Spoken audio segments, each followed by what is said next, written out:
स्नातक तृतीय वर्ष हिंदी साहित्य के विद्यार्थियों को हम निबंध निकेत में आचार्य रामचंद्र शुक्ल का निबंध लोभ और प्रीति पढ़ रहे थे। आचार्य रामचंद्र शुक्ल का निबंध लोभ और प्रीति, तो उनके जीवन परिचय से हम परिचित हो चुके थे और लोभ और प्रीति निबंध हम प्रारंभ कर चुके थे कि किस तरह से व्यक्ति समाज में रहकर लोभ करता है और प्रीत करता है, दोनों में किस तरह से भिन्नता होती है। इसको आगे बढ़ाते हैं।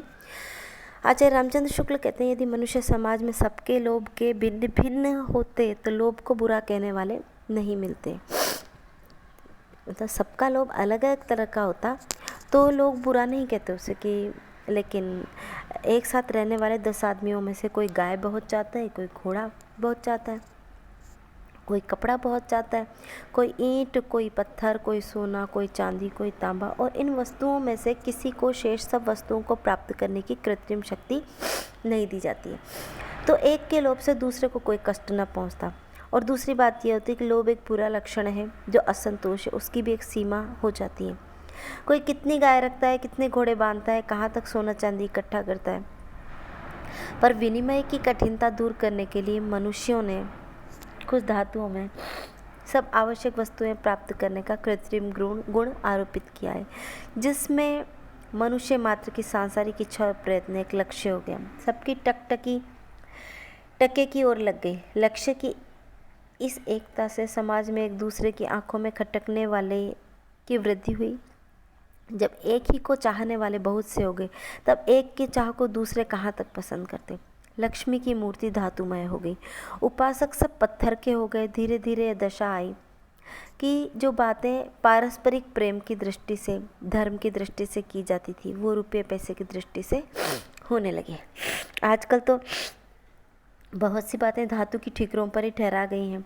पैसे से राज सम्मान की प्राप्ति होती है, विद्या की प्राप्ति होती है, न्याय की प्राप्ति होती है। मतलब व्यक्ति को न्याय भी पैसे से ही मिल पाता है। जिसके पास कुछ रुपया है, बड़े बड़े विद्यालयों में अपने बच्चों को भेज सकते हैं, पढ़ा सकते हैं, न्यायालयों में फीस देकर अपने मुकदमे दाखिल कर सकते हैं, और अत्यंत भीरू और कायर होकर बहादुर कहला सकते हैं। किस पर? सिर्फ पैसे की ताकत पर।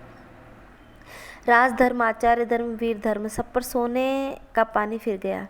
सब टका धर्म हो गए। धन की पेट मनुष्य के सब कार्य क्षेत्रों में करा देने से, उसके प्रभाव को इतना विस्तृत कर देने से ब्राह्मण धर्म, क्षात्र धर्म का लोप हो गया। केवल वणिक धर्म रह गया, अर्थात बनिया। आप बनिया बन जाओ, पैसे टक्के की बातें करो, और बाकी जो व्यक्ति के व्यक्तिगत धर्म है वो सब समाप्त। ये हम लोभ और प्रीति निबंध में अध्ययन करें। व्यापार नीति राजनीति का प्रधान अंग हो गई। बड़े बड़े माल की जो बिक्री है वो लड़ने वाले सौदागर हो गए। जिस समय छात्र धर्म की प्रतिष्ठा की एक राज्य दूसरे राज्य पर कभी कभी विजय कीर्ति की कामना से डंके की चोट पर चढ़ाई करता था, अब सदा एक देश दूसरे देशों का चुपचाप दबे पांव हरण करने की ताक में लगा रहता है। इसी से भिन्न राज्यों की परस्पर संबंध समस्या इतनी जटिल हो गई कि कोई कोई देश लोभवश इतना अधिक माल तैयार करता है कि उसे दूसरे देश के गले मढ़ने की फिक्र में रात दिन लगे रहते हैं। जब तक यह व्यापारोन्माद दूर नहीं होगा, तब तक इस पृथ्वी पर सुख शांति नहीं रहेगी। तो हमें सुख शांति के लिए सबसे पहले क्या करना है कि लोभ को कम करना है। सामान्य विषयगत प्रतिषेधात्मक लोभ में भी लोभ दृष्टि जितनी ही संकुचित होती है, उसके भीतर उतनी ही कम वस्तुएं शामिल होती हैं। चोरी का बदला लोग डकैती से लेते हैं। सामान्य विषयगत प्रतिषेधात्मक लोभ में भी लोभ दृष्टि उतनी ही होती है। जैसे आप ये मानो कि अच्छे भोजन की चाह सबको होती है, अतः उसे बहुत चाहने वाला लोभी कहला सकता है। पर अच्छे भोजन में से यदि किसी को मिठाई की अधिक चाह रहे तो उसका दोष कम, और मिठाइयों में से यदि केवल गुलाब जामुन की अधिक चाह रहे तो और भी क्या कम कुछ न समझा जाए। इस प्रकार जहाँ एक ही वस्तु बहुत प्रकार की रखी हुई होती है, वहाँ भी यदि कोई एक किसी को बहुत पसंद आ जाए और वो उसे लेना चाहे तो उसकी गिनती लोभियों में नहीं होगी।